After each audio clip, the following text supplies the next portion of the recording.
Now, once we get logged in, once we identify ourselves and we get authenticated, now we're authorized to do something, and we start doing something. We're doing our we're doing our job, we're doing whatever it is that we do on that particular system. When we create something or we establish that communication sessions with another computer, or once we log in, we are starting a session.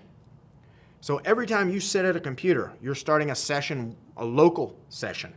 You can also start a session if you open up a web browser and you go surf to online shop or online banking or making a reservation. Most any type of web application anymore where you log in, you're establishing some type of session in the background. So session management is what we need to focus on. Now that term is used to describe how a single instance of identification and authentication is going to be applied to resources. So you can kind of think about if you go to a web page, a web application, you go to the home page, right? Their first page, and it tells a little bit about the company or whatever it is you're trying to do, and there's a login box. So we put our credentials in there, username and password usually, PIN maybe. We hit login. It captures that information and takes us to maybe the first page. But do we always just stay on that first page? We may bounce from page to page to page throughout the application. When we do that, is it asking us to log in every time? No, because it's taking the session and it's applying it to resources. It will take a session ID and say, okay, this login credentials belongs with this session ID. So we'll take the session ID and we'll pass it along. All right, we're not necessarily passing your username and password along. We're passing that session ID, all right, because that still ties back to the original logon credentials. So web browsers, they rely on these sessions to manage access to these web applications, usually through cookies.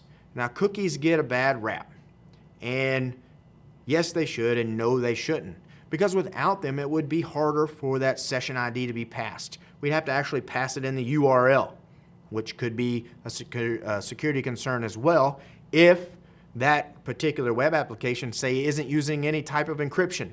If we don't have SSL or TLS to encrypt that traffic, I can see your session ID in plain text because HTTP traffic is not encrypted. It's plain text. If I have a wire sniffer, I can see your session ID. And then later we're going to talk about an attack called a session hijack. That would be a piece of cake to pull off using that. So web browsers, they rely on that session to pass it from page to page inside of the application. So you don't have to log in every page because that's not very feasible. It's not very user-friendly at all. And you couldn't really get anything done. So that session ID is very important. We want to focus on the management of that ID as a security concern. Now, while session management provides ease of use and flexibility for end users, it is an avenue of attack, like I mentioned, session hijacking. And we're going to talk about that a little bit more at the end of this section. Desktop sessions can be controlled and protected through different means. All right, so not web applications this time. Remember, I said you sit down at your desktop, your laptop, you put in your credentials. That is a local session that you are establishing. Now, those sessions usually don't time out. We can have them time out depending on how the organization is set up, what type of policies you're running. But at your home, all right, you log into your computer at home, you sit down, you come back 3 hours later, and you may still be logged in, and everything's fine. It didn't time you out. Now, we can set those, like web applications. They may have a timeout of 10, 15, 20 minutes. Have you ever been on your banking website or buying something, I don't know, Amazon, eBay, wherever, Walmart, whatever online shopping you do, and the kids are screaming or you have to go away, you get a phone call, something, and you come back and it says, I'm sorry, your session's been timed out due to browser inactivity. Please click here to log in again. Well, it timed you out, and that's a good thing. That's not a bad thing. Sometimes people are like, man, that's frustrating because I was just there. I had to go take care of something. I come back, and now I got to log in and start all over again.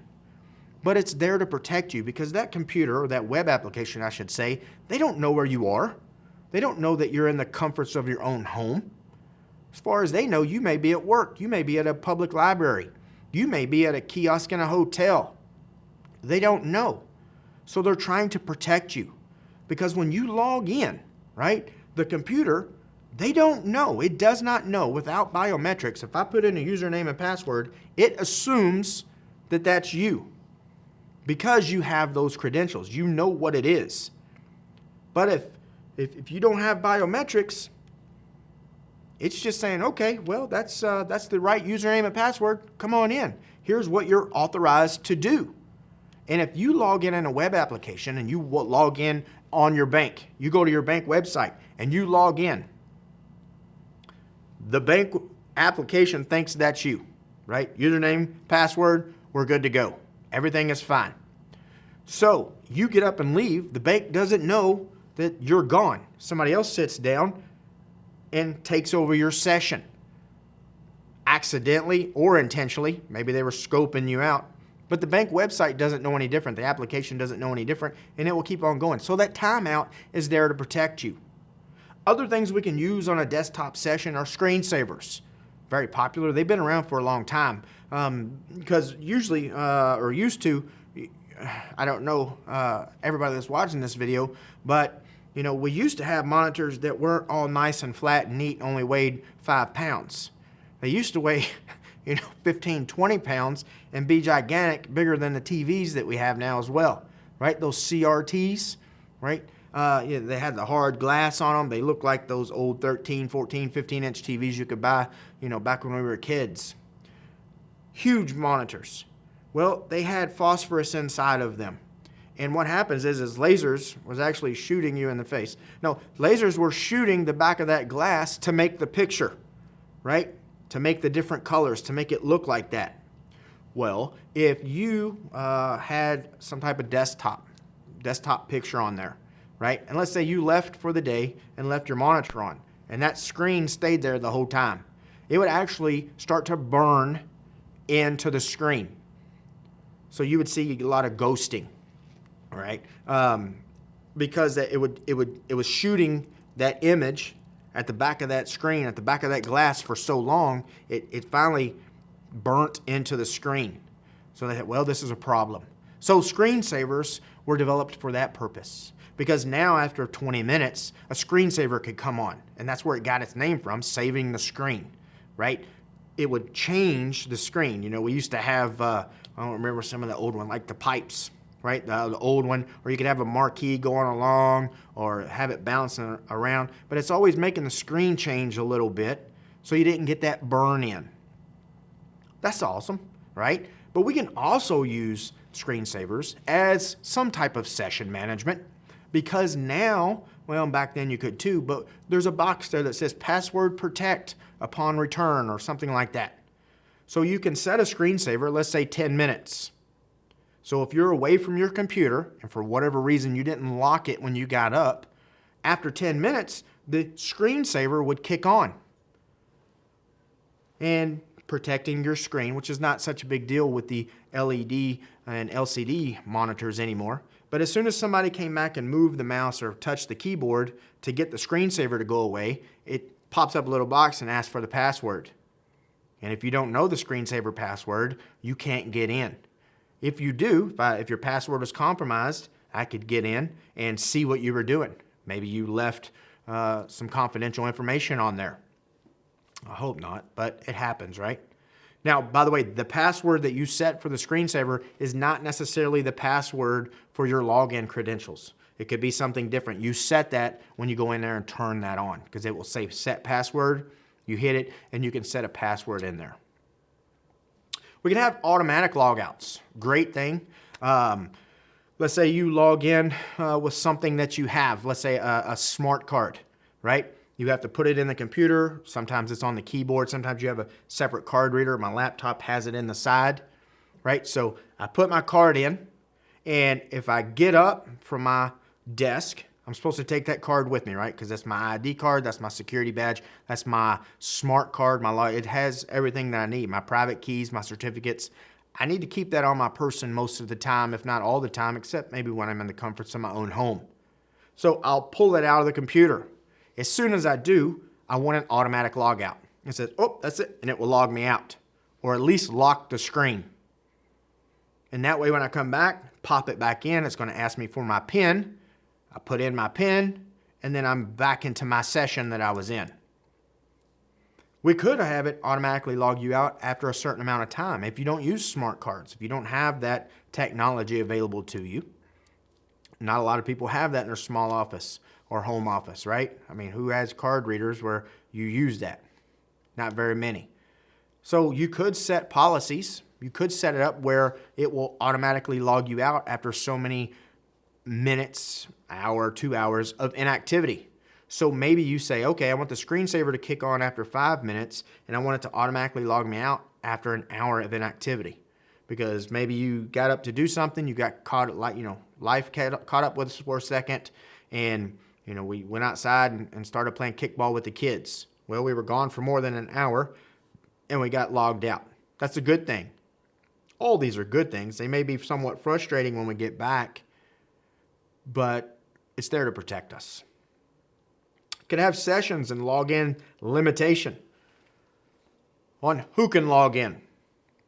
How many sessions do we have logged in already, right? You say, well, in a enterprise type setting, you say, well, you're logged in 2 places already.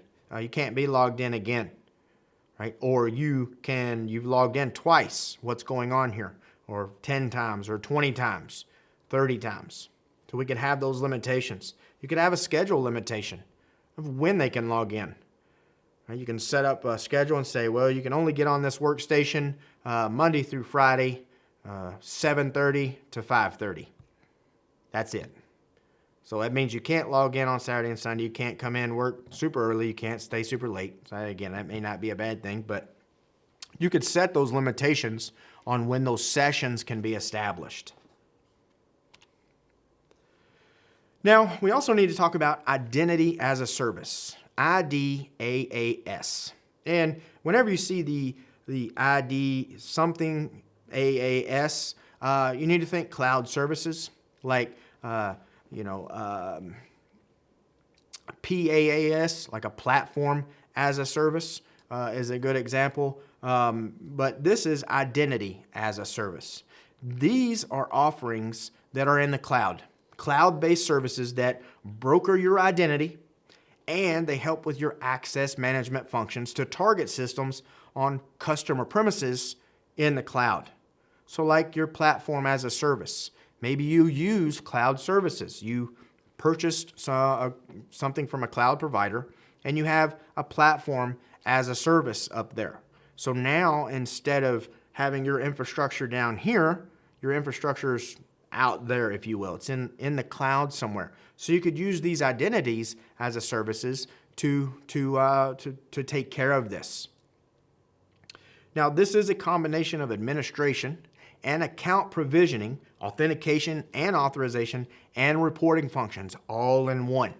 So this is actually pretty nice, this identity as a service, because it helps you with your cloud-based services. And a lot of corporations and a lot of businesses are moving that direction. They're moving out into the cloud because they don't have to worry about stuff on the back end, right? Used to, if you wanted Microsoft Office in your enterprise, you'd have to go buy licenses for everybody, or a site license, and then you'd have to update it. And if a new version came out, you'd have to buy that and then blast that image out and then keep it updated and take care of it. If you do it in the cloud, all that is on the service provider now.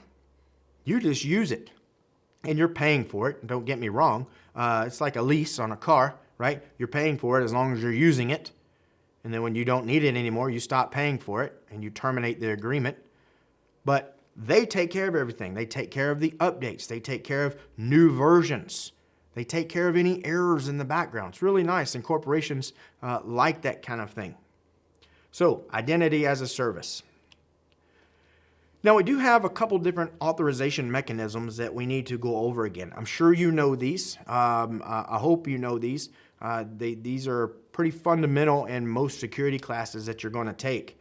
But you have access control models like MAC, DAC, and RBAC. MAC, mandatory access control. DAC is our discretionary access control. RBAC is that role-based access control. And then we have another RBAC. I didn't put it in there as RBAC because sometimes it gets a little confusing, but that's rule-based access control. So let's look at mandatory access controls, the MAC. This is system-enforced access controls based on clearance on object labels. We talked about object labels before and the necessity for them. This is why. This is for what you're allowed to do. Well, you have this type of clearance. You can look and see, modify, whatever, this particular object. Now, subjects and objects have clearances and labels, respectively, such that confidential, secret, and top secret. When you think MAC, you need to think like the United States government, United States military. They use these type of labels like confidential, secret, and top secret. And things will be labeled that. You hear that on the news all the time. Well, the president has classified this as top secret. Right? So now it's at one of the highest levels that we have. So if you don't have a top secret clearance, there's no way you're going to be able to see or get that data. And even at that, you may not be able to get it. So a subject may access an object only if the subject's clearance is equal to or greater than that of the object's label. So if it's labeled secret, anybody with a secret clearance is good. Anybody with a top secret clearance is good because they're up here. Now, subjects, however, let me clarify this a little bit. Subjects cannot share objects with other subjects who lack the proper clearance or write down objects to lower classification labels. So even though I said top secret can access this, they can't write down to it, right? They can see it, read it, but no write down. MAC systems are usually focused on preserving the confidentiality of that particular data. All right, so that's another key point that you want to file away in the back if you didn't have that one there already. Discretionary access control, this gives full control of objects that have been given access to, including sharing the objects with other subjects. So the subjects now are empowered. The subjects have the control. You and me, we have the control, and we control our data.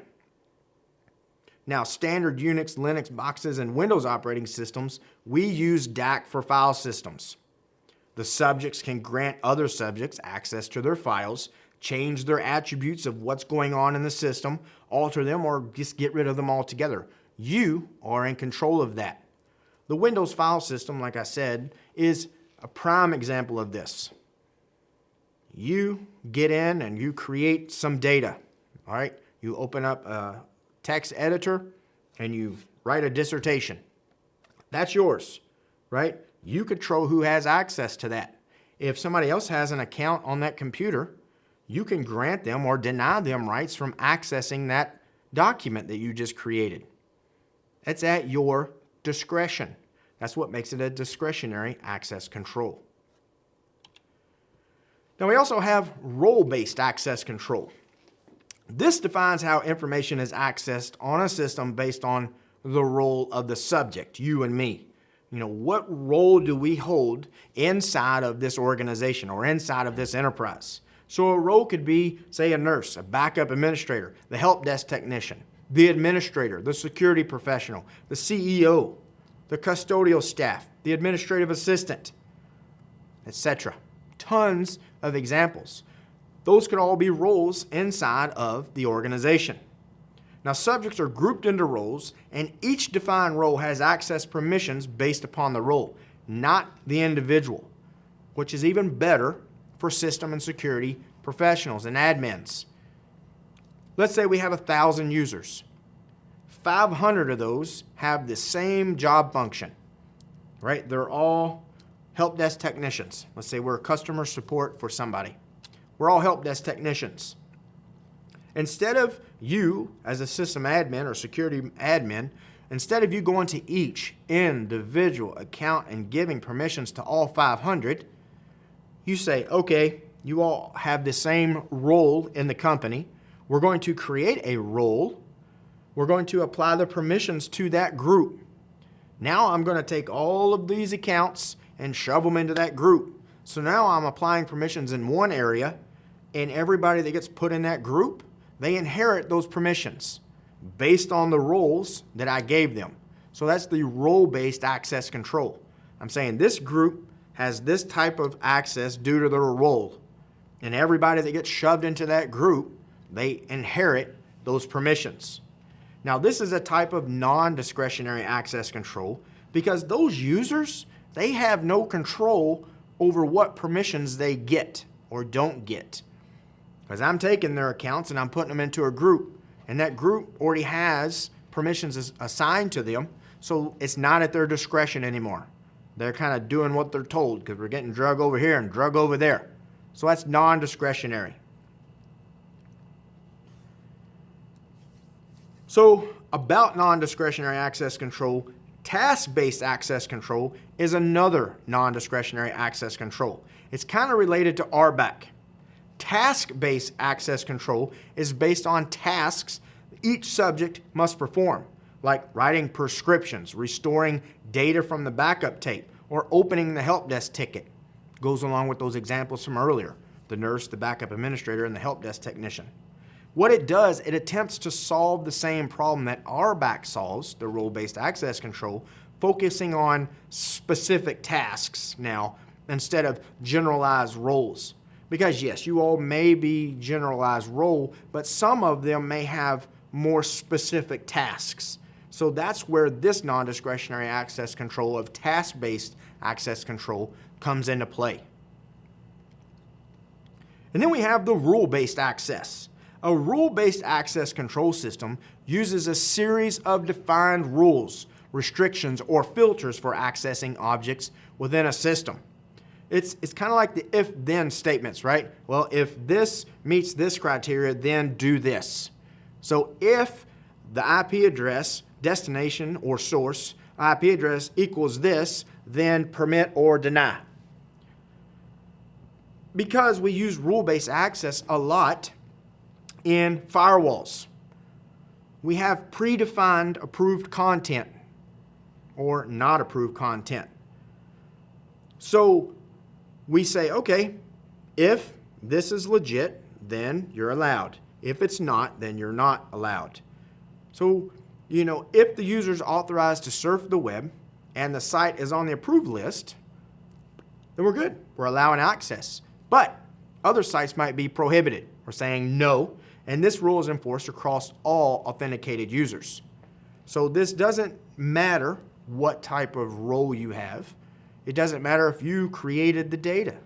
This is based on rules, and most of the time you see these in like ACLs for firewalls, proxies, and things like that. So they're allowing you, and they're making decisions, right? If something equals something, then do something. Allow it, deny it, prohibit it, something. So those are rule-based access. Now let's talk about some of these access control attacks. I said we were going to talk about some of them. We talked about brute force and dictionary attacks. Just to revisit that, brute force. I'm trying every possible combination. Letters, numbers, special characters, uppercase and lowercase. Everything. I'm trying to use everything I have to crack that password. Or better yet, crack a passphrase. Could be a PIN number too, but that one's not as bad because it's usually just numbers. Now, a dictionary attack, remember, is more focused, but it's a predefined word list. Things we can find in the dictionary.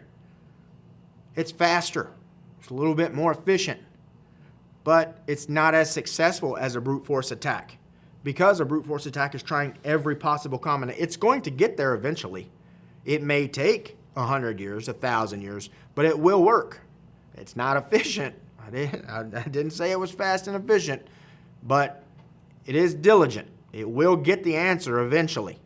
You may not be around to see it, but like I said, it's going to find it. So you can find words lists like dictionaries, foreign languages, special interest dictionaries. They're widely available on the internet. I mentioned that earlier. And then you're going to put those word lists in a password cracking utility, like John the Ripper or Loaf Crack. Right? They're out there. They're utilities that you can use for password recovery. That's how I'm going to phrase that. Now, attackers typically run these password cracking utilities against a copy of the target system or a copy of the network, their security account database, or password file. The utility creates hashes of the passwords contained in that dictionary or word list and then compares the hashes out. Remember those rainbow tables I talked about? That's where this could come in with a hybrid attack. So I compare these to these hashes. These are the hashes that I've acquired from your computer. Once I find a match, I can deduce what the password is. Another access control attack, man in the middle. Now, I don't have to be right in the middle. It doesn't have to be 50-50. So I have to be somewhere between the communication ends, right? So here an attacker intercepts messages between two parties, and what I can do is forward and modify versions of the original message to the intended recipient. So I can fake the data. Now, I don't have to. I can sit in the middle and I can just watch the data, right? I can sniff the traffic as it's going across, and if it's not encrypted, guess what I'm getting? I'm getting lots of good data, good information.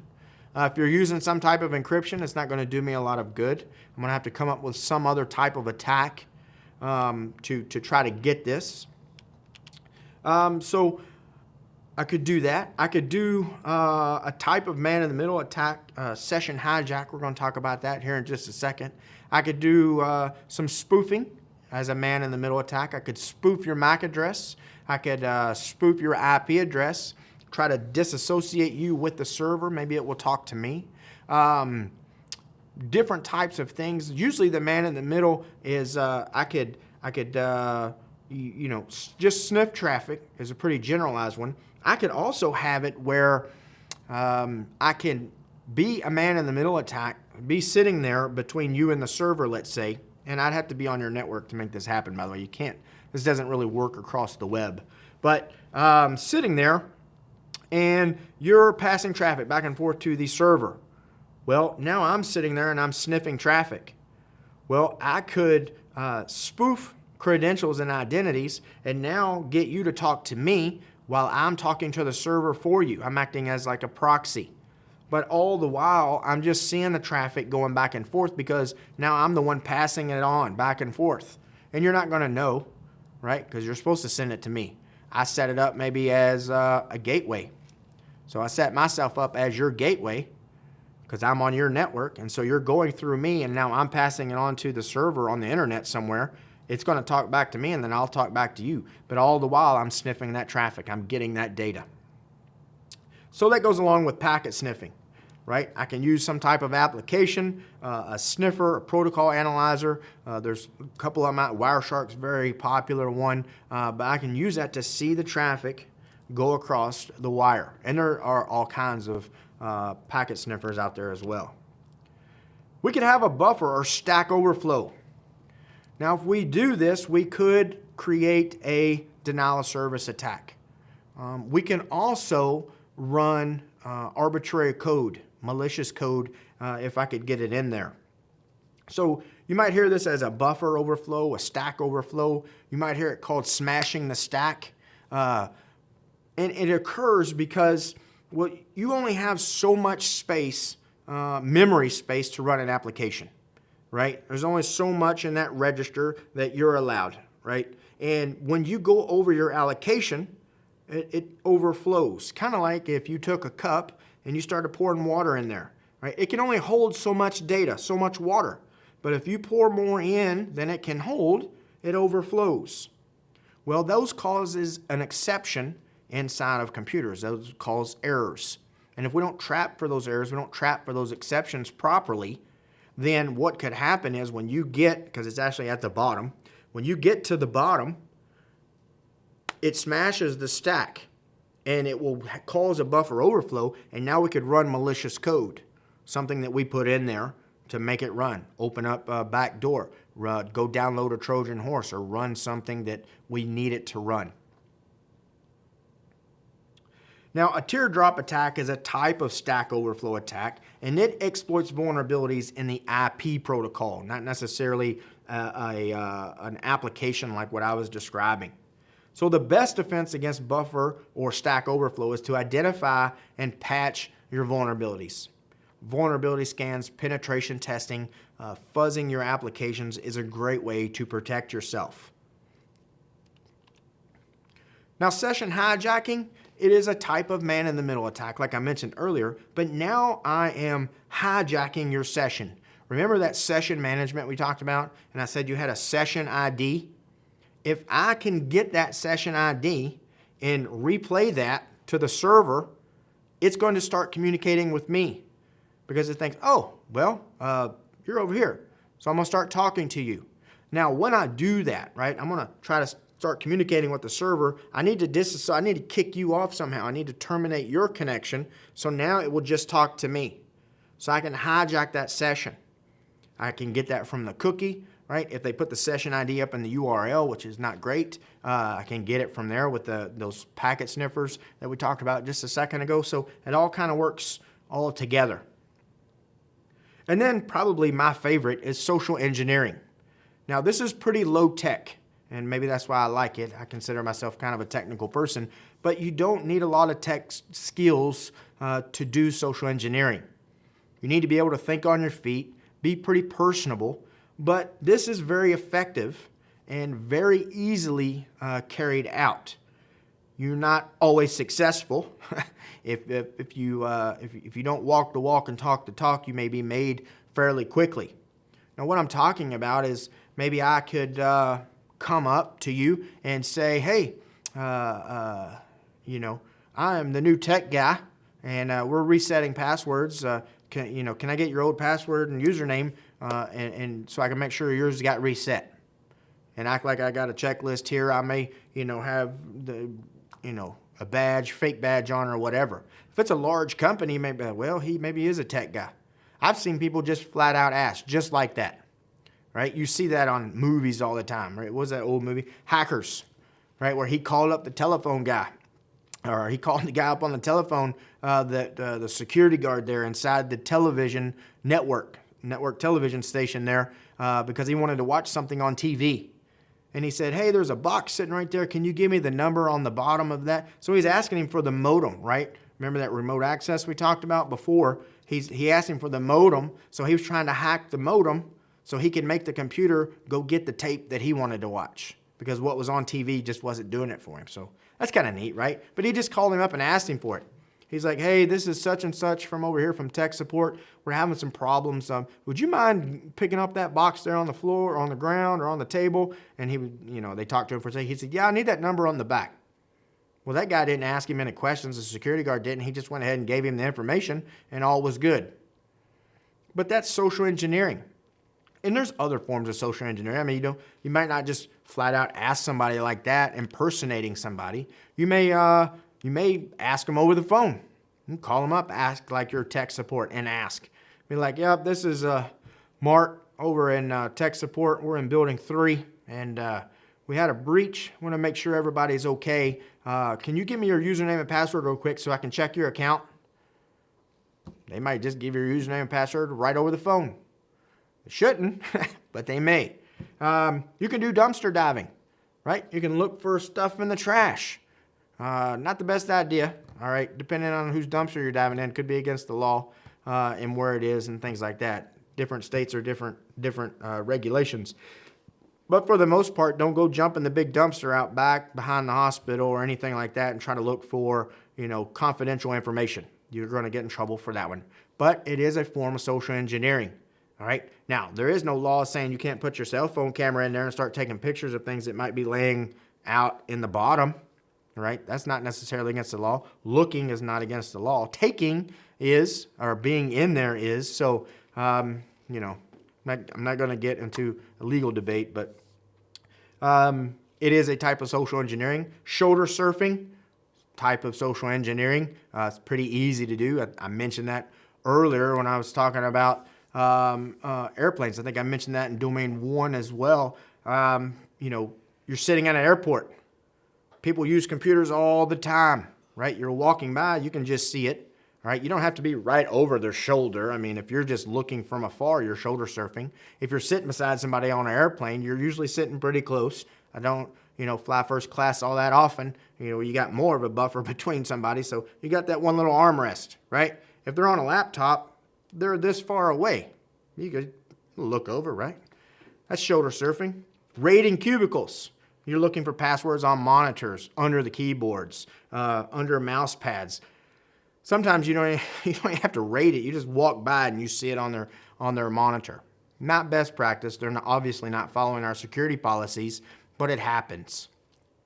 And then, like I said, plain asking, right? You can just pretend you're somebody and ask for that information. Social engineering is great if you get good with it. If you can, again, walk the walk and talk the talk. If you can dress the part, if you can look like you're supposed to be there, act like you're supposed to be there, you know how to talk to people, you can think on your feet, you could probably pull off some social engineering pretty easily. And then the access provisioning lifecycle.